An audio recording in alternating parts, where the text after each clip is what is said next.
Today on Passion for Food, we're going to be making these amazingly easy pepperoni pizza rolls. They're a little bit like a stromboli or calzone, and a good part of any well-rounded diet. And we can stuff these just however we would like, so let's go ahead and roll on out of here and get started. And first, of course, we're going to need some dough. So to our mixing bowl, we're going to add 2 cups of all-purpose flour, 1 teaspoon of instant yeast, 1 tablespoon of sugar, and a pinch of salt. You can see I measure that super carefully. I do like the instant yeast, sometimes called rapid rise or fast rise or just bread machine yeast. It cuts my proofing time down and there's no need to pre-bloom or anything like that. And to all that, we're going to add about 2/3 of a cup of warm water. We want our water to be warm here, but not scalding hot, so we activate that yeast. So once we bring that together, we're just going to continue kneading this until we get a nice, smooth dough ball. And because this is a yeasted dough, we do need to let this sit and rise for about 30 minutes in a nice, warm place. And I like to add just a little bit of spray oil to prevent things from drying out. So let's just cover this and let it proof itself to us over about 30 minutes or so. And once our dough has approximately doubled in size, we just need to give it one more quick workout here. Now, as I prepare to Mr. Miyagi this dough into 8 pieces, do you know the difference between a good pizza joke and a bad pizza joke? Well, it's all in the delivery. Anyway, now that we have the dough balls that we need, we're going to go ahead and cover those in a damp towel. And we can stuff these any way we would like, but I'm going to be using mozzarella cheese today. Now, I know this looks insanely huge, but this is 8 ounces, about half a pound. I'm aiming for about 1 ounce of mozzarella per pizza roll. Alright, that's enough fun cutting our cheese. Let's go ahead and stuff these pepperoni pizza rolls. I just like to use my fingers to form the dough.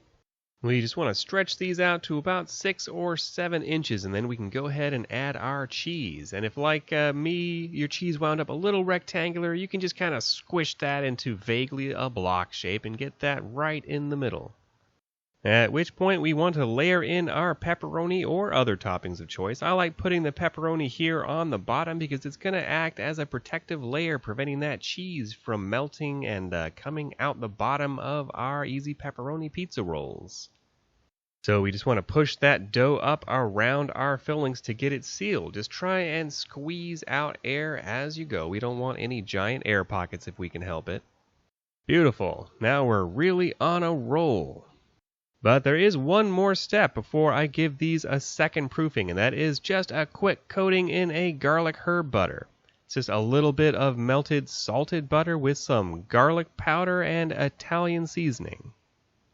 It's a really simple addition that adds a surprising amount of flavor to our finished pizza rolls. Besides, what doesn't garlic herb butter improve? Really. So once we have our pizza rolls all buttered up, I'm just going to cover this with a second sheet pan, and we want to let this sit and rise for another 30 minutes. And as we can see, they've risen up nicely for us here, but hang on, there is one final step, and that is just to add a little egg wash right on top here. Now, this part is optional. It's not going to affect the final flavor of our pizza rolls very much, but it will give them a beautiful dark brown color. And it's true what they say, you eat with your eyes first. So let's go ahead and whisk these off to a 350-degree oven for about 30 minutes. Once golden brown, we can go ahead and pull these out and say without fear, hey, nice buns. We can see our herbs stayed put, and the bottom of these is nicely sealed and a little crispy. One of the main differences between these and something like a calzone is I don't put any kind of sauce on the inside. I prefer serving mine with a little sauce on the side. It's a lot less messy that way and just a lot easier for everybody. If you're looking for something easy and super cheesy, this is it. So I hope you give this a try and consider, mixing and matching whatever your favorite toppings or ingredients might be. I really hope you've enjoyed today's episode of Passion for Food. If you have, give me a thumbs up below, and don't forget to subscribe and hit that little bell so you don't miss our future recipes. And check out one of our other great videos playing on the screen now. This has been Graham with Passion for Food.